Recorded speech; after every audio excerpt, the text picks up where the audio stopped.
Bienvenue à votre émission Coffre aux idées. Nous voilà à la leçon 9, parlant d'espérance.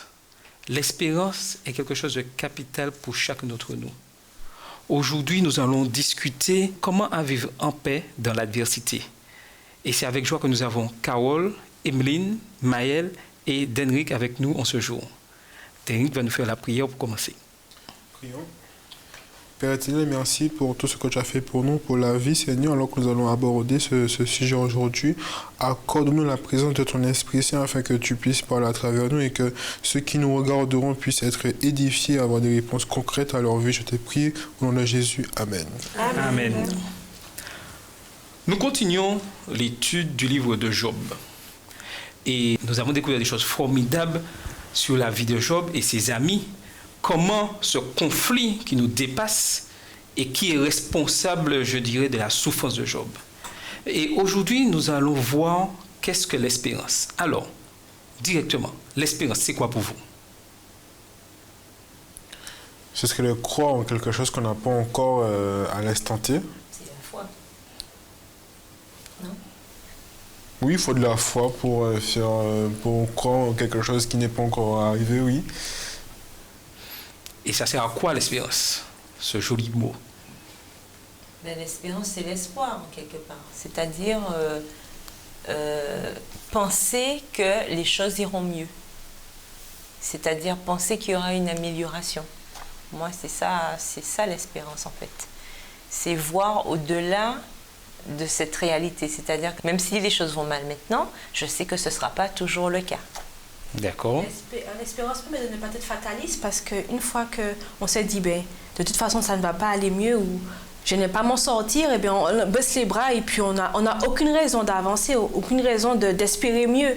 Alors qu'avec l'espérance, puisqu'on a espoir, on se dit, ben, allez, j'avance puisqu'on essaie d'arriver à sortir de sa situation. Donc.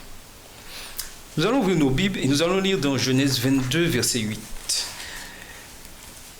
Dans ce passage, nous voyons à un instant T une histoire que nous connaissons bien, Abraham et son fils Isaac.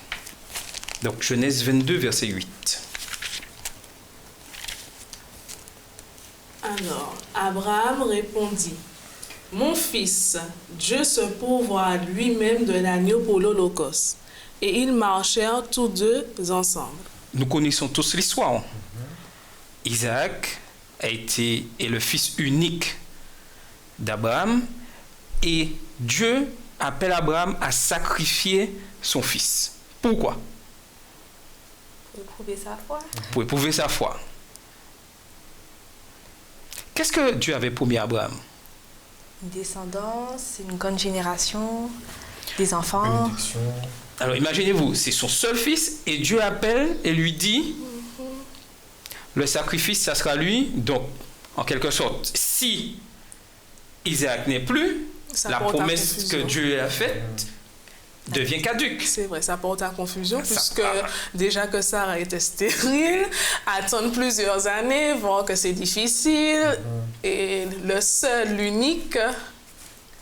Et Abraham, il va pourquoi, pensez-vous?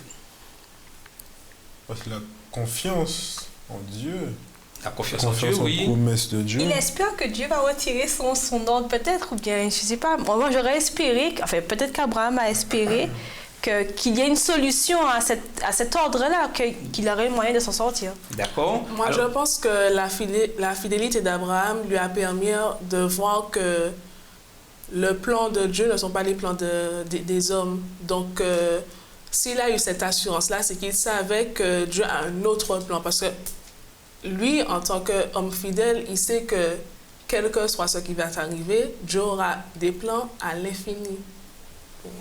Oui, je voulais ajouter aussi qu'il ne faut pas oublier que le plan de la rédemption, c'est un plan qui, depuis avant, donc ça avait été mis en place depuis avant, mais la mise en œuvre s'est faite à partir du péché d'Adam et Ève. Il ne faut pas oublier que tout ce qui se passe à partir de là constitue en fait ce qui devait prévenir et préparer justement ce sacrifice qui allait avoir lieu. Et en quelque part, la situation d'Abraham et de son fils rappelle la situation de Dieu et de Jésus. Tout à fait. Jean 3, verset 16, son fils unique. Et Abraham aussi, c'était son fils unique. Donc c'était une manière de préfigurer justement ce sacrifice à venir. Et Mine a dit quelque chose de très important. Abraham connaissait Dieu. Donc, on pourrait dire que l'espérance, ce n'est pas quelque chose qui vient comme ça. Ce n'est pas quelque chose d'inné. C'est quelque chose qui, je dirais, s'apprend, se travaille dans la relation, se cultive, dans la relation avec Dieu. Et c'est ça qu'il est important de noter là. Abraham connaissait qui était Dieu. Surtout qu'il avait déjà fait une première erreur, première expérience, et qu'il avait pris leçon du fait que en trouvant des solutions par nous-mêmes et en ne laissant pas Dieu agir comme il avait promis de le faire, qu'il causait sa perte. Donc il s'est dit, bon, je ne vais pas chercher à trouver une solution par moi-même. Il a demandé ça, je fais, et puis on verra bien ce qu'il demande, puisqu'il avait déjà fait une première erreur une fois, et comme tu dis que l'expérience, la confiance s'acquiert, là il avait encore raison d'avoir confiance en Dieu. Tout à fait. Et c'est pour ça qu'il est important que nous puissions prendre le temps de l'étude de la parole chaque jour et connaître qui est Dieu. Et comme Abraham, par notre expérience avec lui, notre relation avec Dieu, nos échecs comme nos réussites, vont amener à connaître qui est Dieu et à savoir que lorsque je serai dans la souffrance, j'aurai cette espérance puisque je sais ce que Dieu a déjà fait pour moi dans le passé. Et si Abraham à ce moment pouvait aller et accepter qu'il fallait égorger son propre fils, qui était l'unique lignée de la descendance, il était prêt à le faire parce qu'il avait confiance en Dieu que Dieu trouvait une solution.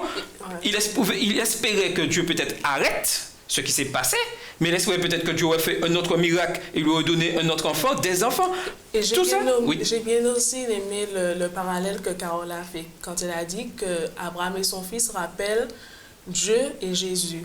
Parce que dans la première partie de la leçon du 19, on nous dit le fondement de notre espérance n'est autre que le sang et la justice de Christ. Tout à fait. Et je rebondis à ce que tu dis, et nous allons ouvrir notre Bible dans Jean 1, verset 29, où nous découvrons quelque chose de formidable. Jean 1, verset 29.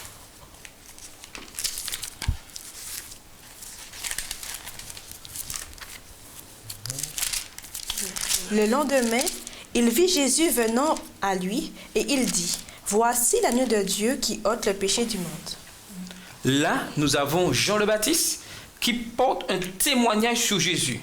Qu'est-ce qu'il dit? « Voici l'agneau de Dieu qui enlève le péché du monde. » Pour vous, chers téléspectateurs, le fait que Jésus soit celui qui enlève le péché du monde, cela représente quoi pour vous? Ça représente que, peu importe ce qui m'arrive, si je veux être une meilleure personne, il faut que je me rapproche de celui qui ôte le péché. Donc, c'est-à-dire que même si que je sens que parfois je n'y arrive pas, et que malgré le fait que j'ai fait tous mes efforts, j'ai échoué, c'est important que l'on réalise qu'on a échoué sans Dieu. Et je pense que c'est ce qui s'est passé avec Abraham, parce que pour arriver à un point de sacrifier son propre fils, ça demande non seulement une foi extraordinaire, mais une relation étroite avec Dieu, parce que si Abraham n'était pas connecté à Dieu, c'est impossible. Impossible. La nature charnelle dit non. Et maintenant, nous avons... Oui, Mais je voulais juste ajouter que c'est pour ça qu'il est important de faire justement cette distinction entre la foi et l'espérance. La foi nourrit l'espérance. Parce que quand on a la foi, forcément, on a cet espoir derrière que les choses vont changer. Abraham avait cet espoir, justement, que Dieu puisse trouver une solution, peut-être pas celle qu'on croyait, c'est-à-dire sauver son fils, comme tu as dit tout à l'heure, ça aurait pu être autre chose. Mais en tout cas, il ne faut pas oublier que dès le départ, Abraham a toujours eu cette relation particulière avec Dieu, puisque Dieu l'avait appelé de nulle part, entre guillemets, c'est-à-dire qu'il était intervenu auprès de lui. Et nous, si on devait faire en parallèle aujourd'hui, c'est pareil pour nous aujourd'hui qui vivons dans ce monde justement rempli de souffrances, de difficultés. Ce qui nous permet de survivre, c'est bien cette espérance. Parce que quelle est notre espérance en tant que chrétien? C'est de pouvoir vivre éternellement avec Dieu un jour. C'est le but final, donc, c'est ça. Et nous sommes tous pécheurs. Et j'aime bien, je reviens sur ce texte qui est de l'apôtre Paul, le salaire du péché, c'est la mort. Mais qu'est-ce qu'il ajoute derrière? Mais le don gratuit. Le don gratuit de Dieu. Donc, le pardon de nos péchés nous ouvre cette porte de l'espérance. Oui, Maëlle. Ça répond à la question à ceux qui nous demandent pourquoi vous, en tant que chrétien, comment tu peux croire en Dieu alors qu'il y a tant de souffrances sur la terre? Or, nous, grâce à ce verset, on trouve réponse à cette question. On se dit, mais je crois parce que je sais que Dieu ôte le péché du monde. Donc, malgré tout ce qui se passe, j'ai une bouée de secours me disant que, bon, allez, je suis dans la galère, mais bon, je peux m'accrocher à ce Dieu qui ôte le péché du monde et ma foi, cette souffrance ne sera plus. Mais une chose importante à savoir, nous voyons que Jésus est celui qui enlève le péché du monde et ouvre cette porte d'espérance. Mais qu'est-ce que je dois faire pour que cette espérance soit totalement en moi? Alors, moi, je voulais mettre un peu de piment. Alors, on parle d'espérance. Alors, Job, le chapitre 6, je vous laisse le temps de chercher pour que vous suiviez en même temps. Alors, le verset 8, c'est Job qui parle. Puisse mon vœu s'accomplir et Dieu veuille réaliser mon espérance. Qu'il plaise à Dieu de m'écraser, qu'il étende sa main et qu'il m'achève. C'est quelle sorte d'espérance? C'est l'espérance en la vie éternelle parce que Job, au creux de la souffrance, il ne faut pas oublier qu'il souffrait. Il souffrait non seulement moralement, mais aussi physiquement. Et vraiment, c'était difficile pour lui, parce qu'on a bien vu la semaine dernière, il disait, mais maudit soit le jour où je suis né, etc. Et donc, cette souffrance, il se dit, mais c'est pas la peine, je sais qu'il y a mieux derrière, donc c'est pas la peine que je reste sur la terre en train de souffrir de telles choses, alors que je peux directement, sans passer par la case départ, et après espérer la vie éternelle, arriver à la vie éternelle, parce que je sais que quand ma vie sera terminée là, je vais finir de souffrir physiquement et j'aurai cet espoir de la vie éternelle parce qu'il était, n'oublions pas, convaincu que de toute façon il était innocent, qu'il n'avait rien fait. Donc il avait cette espérance du salut. Il y a quelque chose d'important quand tu dis Job était innocent, donc il avait cette espérance, je dirais cette porte de l'espérance pouvait s'ouvrir. Mais qu'est-ce qui peut fermer la porte de l'espérance que nous avons en nous? Le désespoir, oui, c'est juste, mais il y a quelque chose, puisque, qu'est-ce qu'il est dit? Pour moi, c'est le manque de foi et de fidélité. C'est vrai, mais qu'est-ce que le Jean dit? Voici l'agneau de Dieu qui enlève le péché du monde. Oui, c'est le péché. Le péché, peut m'empêcher d'accéder à l'espérance. Donc, il y a quelque chose que je suis obligé de faire. Si je ne demande pas pardon pour les péchés que j'ai commis, est-ce que l'espérance, est-ce que cette porte va s'ouvrir? Non. Non, je ne peux pas avoir d'espérance si je vis dans le péché. Si je vis dans le péché. Et c'est la deuxième clé. Il faut absolument que nous prenions le temps régulièrement de demander pardon pour nos péchés. C'est une action importante dans l'espérance. Oui, Derek. Il faut qu'on puisse aller au-delà du pardon des péchés. Parce que Jésus n'est pas venu seulement pour que l'homme puisse avoir le pardon des péchés. Sinon, il n'y a pas d'espérance. Sinon, c'est triste. C'est-à-dire que je pêche tout le temps, je demande pardon tout le temps. Pour le chrétien, c'est triste. Qu'est-ce que j'apporte de plus aux païens? D'accord? Non seulement Jésus apporte le pardon des péchés à l'homme pécheur, mais il donne également la victoire sur le péché. Sinon, ça sert à quoi d'être chrétien? Donc, pour avoir la victoire sur le péché, puisque la finalité, comme le dit Jean, c'est d'ôter le péché dans le cœur de l'homme. Donc, pour ôter ce péché-là, il faut que l'homme soit en communication, on va dire 24 heures sur 24, avec celui qui ôte au bout. En fin de compte, on ne va plus pécher. C'est ça la finalité, en fait. C'est-à-dire qu'on doit vivre comme Jésus. C'est-à-dire, au bout d'un moment, on ne va plus pécher. C'est comme pour Enoch, où Dieu lui a dit, tu n'as plus ta place sur la terre. Mais comment Dieu est arrivé à un point où il regarde un homme et dit à un homme, c'est bon, tu peux rentrer au ciel? C'est-à-dire qu'à un moment donné, Enoch a arrêté de pécher. Maintenant, pour arrêter de pécher, il faut être connecté à Dieu. Oui, et cette espérance nous donne l'assurance que nos péchés sont pardonnés. Est-ce que vous voyez la chose? Jésus m'a pardonné mon péché, mais l'espérance me permet de comprendre encore plus, avoir cette assurance qu'ils sont vraiment pardonnés. Pourquoi l'espérance nous amène à la vie éternelle? Et c'est ce que Job avait. Et nous allons lire dans Job 19, les versets 25 à 27. Ce que Job dit.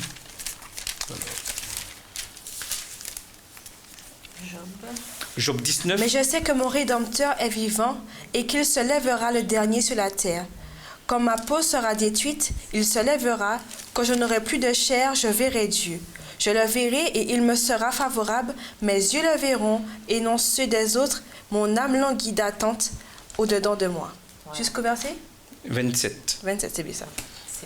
C'est bien ce qu'on disait tout à l'heure. Voilà, c'est cet espoir par rapport à la question qu'Émile posait. Job, on voit très bien qu'il n'était plus ce qui comptait pour lui, ce n'était pas sa vie sur terre. C'était cette espérance qu'il avait que quand je n'aurai plus, il le dit là, même si comme ils n'ont, j'aurai plus rien, eh bien, moi je sais que mon Rédempteur vit, qu'il se lèvera. Donc en fait, c'est ça notre vie aujourd'hui. Par rapport à ce que disait Dénric tout à l'heure, il ne faut pas oublier que certes, nous vivons dans ce monde de péché, mais nous ne devons pas nous complaire dedans. Il a raison quand il dit que cette relation avec Dieu doit nous aider à constamment marcher en nouveauté de vie. Alors attention, ici le débat c'est pas de savoir vivre sans péché avec péché, c'est pas ça. C'est pas ça la question. C'est l'état d'esprit, parce que on a par exemple David. L'Éternel dit c'était l'homme selon son cœur. On sait ce que David a fait quand même. Donc on est là, Seigneur. On a vu ça avec l'histoire du la semaine dernière. Mais en fait c'était quoi? On remarque que chez David, il a fait ses bêtises, mais son cœur était ouvert au changement que Dieu devait faire pour lui. C'est-à-dire qu'il n'avait pas peur de se repentir, de s'humilier devant Dieu. Et c'est ce que Dieu nous demande. Quand Jésus lui-même a dit, si vous ne devenez comme des petits-enfants, vous n'entrerez pas dans le royaume.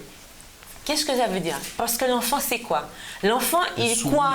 Oui, tout à fait. Il est soumis, non seulement il est soumis, il a toujours l'espoir. Il ne se pose pas de questions. Voilà. Il a confiance en Dieu.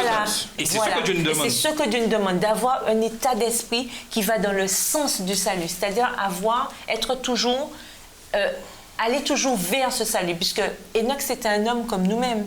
Faut pas croire. Élie aussi, c'est un homme comme nous-mêmes, comme Job aussi. Oui. Mais je veux dire, ce sont ces hommes qui ont eu cette chance de ne pas passer par la mort et d'y être déjà. Hein? C'est que leur cœur était... Dieu voyait que le cœur était déjà prêt pour justement accéder au ciel. Question. Donc c'est ça. Question. Je voulais dire quelque chose avant. Je pense que pour garder notre espérance, il faut déjà visualiser notre vie au ciel. Voilà. Parce que, mais quand on discutait en amont, et il disait que c'est vrai que parfois notre vie, c'est on veut se marier, avoir des enfants, la maison, la voiture, on fait faire tout. Mais je pense que pour garder notre espérance, c'est vraiment visualiser notre vie au ciel. C'est-à-dire marcher sur le lac, enfin, avec les anges, avec les trompes. En fait, visualiser, parce que des fois, on visualise, mais notre vie que sur terre. C'est-à-dire que j'aurai voilà.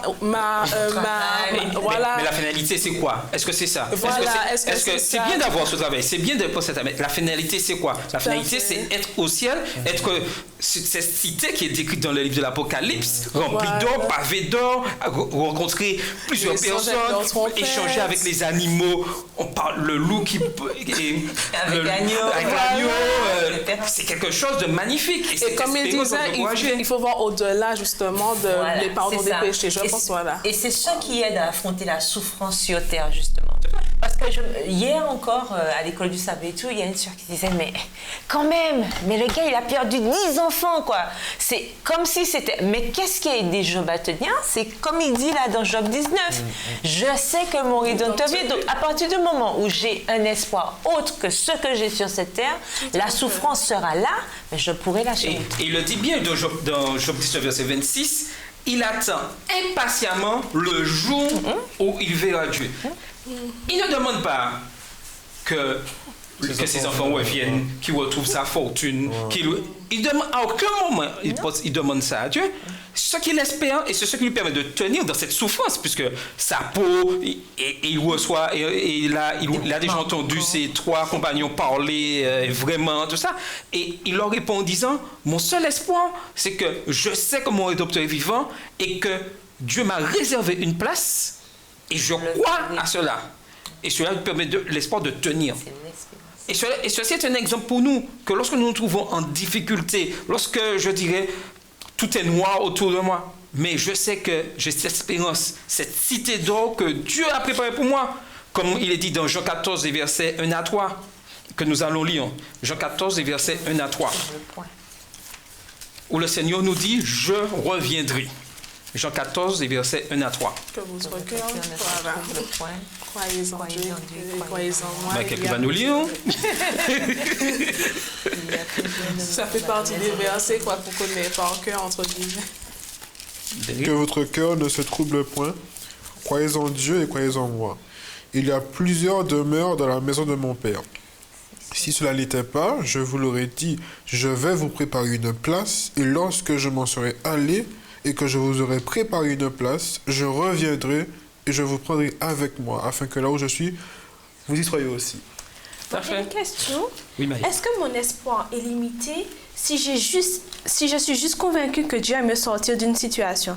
Par exemple, moi, j'essaie d'évoluer, mais j'ai tendance à centrer l'espoir de Dieu comme étant une réponse aux problèmes que j'ai à l'instant T et non à l'espérance du ciel, quoi, en fait. Non, mais ça reste encore... Je comprends ta sais qu'il question. faut que Je comprends ta question, mais approfondisse ce sujet. Lorsqu'on regarde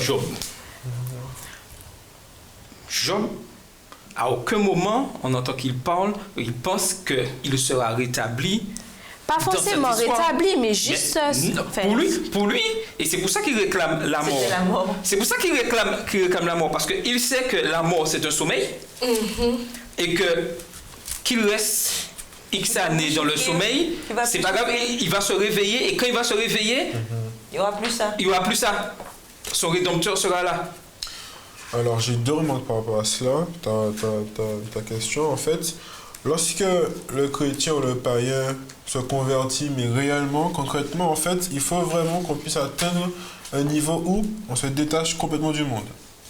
Alors, en lisant Jean 14, il y a quelque chose qui m'a interpellé. Jésus dit, « Et lorsque je m'en serai allé et que je vous aurai préparé une place, je reviendrai. » Alors, Jésus n'est pas encore revenu.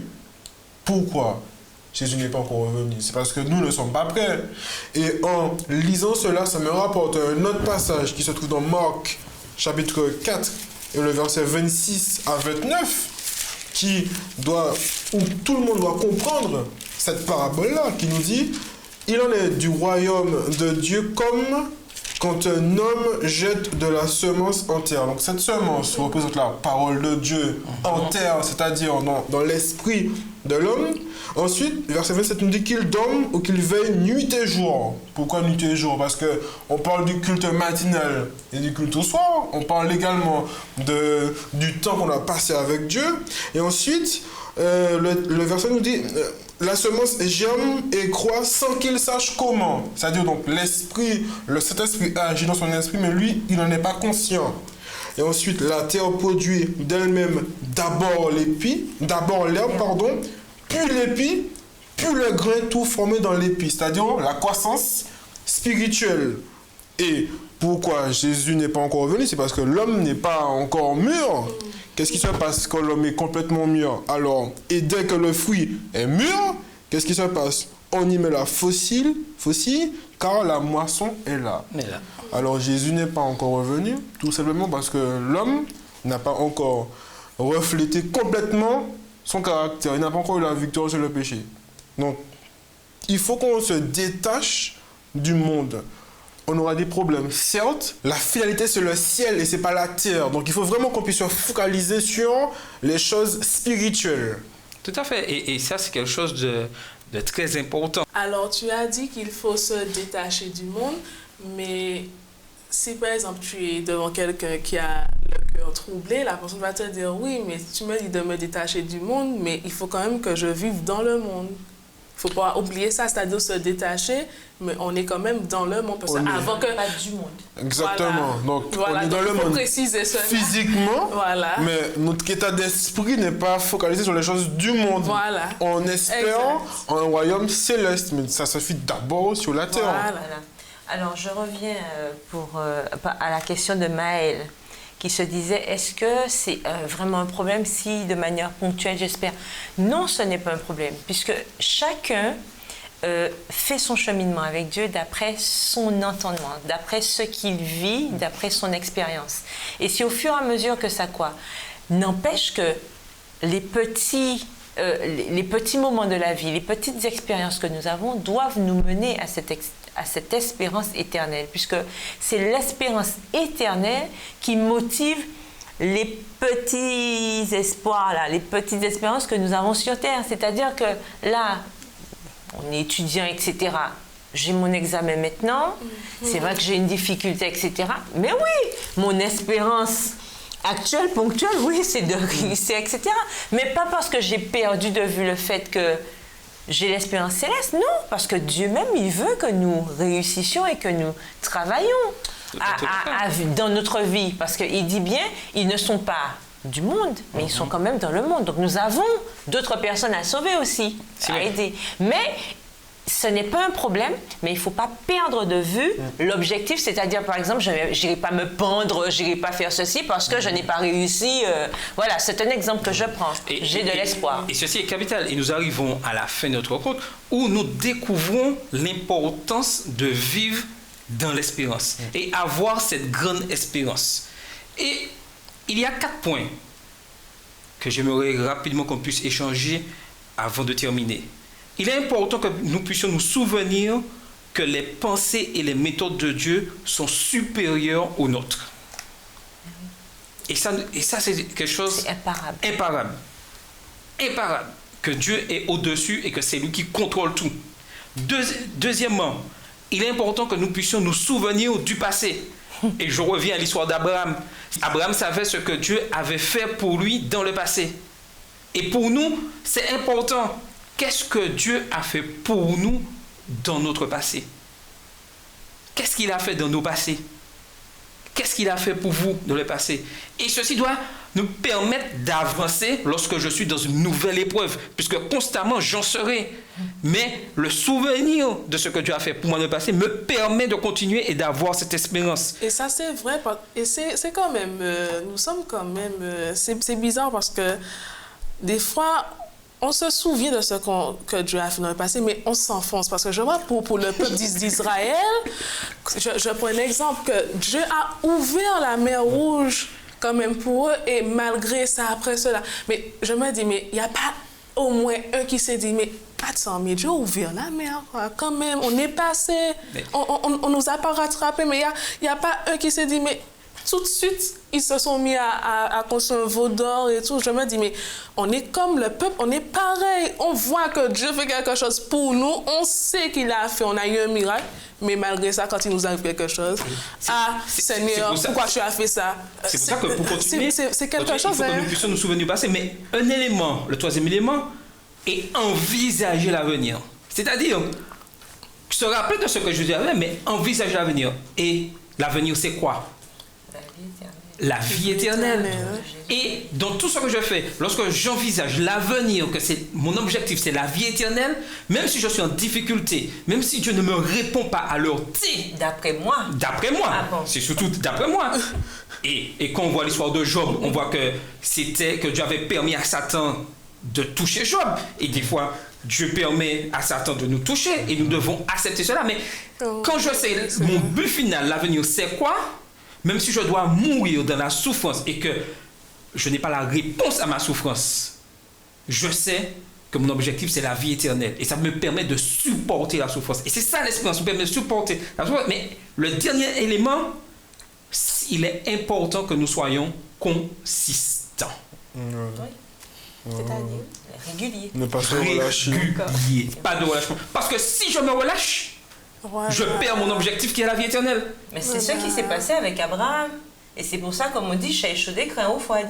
C'est ce qui s'est passé au moment où Dieu lui a promis d'avoir un fils. Et quand sa femme vient intervenir, et puis lui, il oublie complètement ce que Dieu Tout à lui fait. avait dit. Et là, il se souvient encore, et comme a dit si justement Maë, pas question de redonner un autre petit coup de main à Dieu, parce que je sais ce qui m'est arrivé la première fois. Donc c'est ça aussi, toujours se rappeler, et tu disais tout à l'heure, se rappeler du passé, c'est important, puisque ça nous évite de faire les mêmes erreurs, et ça nous permet de nourrir notre espérance, puisque fait. moins on fera d'erreurs, et plus notre espérance sera grande, et mieux on va affronter Tout à les fait. moments de souffrance. Donc, il est important que nous soyons réguliers, consistants, parce que nous avons un objectif. Il est important de ne pas désespérer, de continuer à rester fidèles.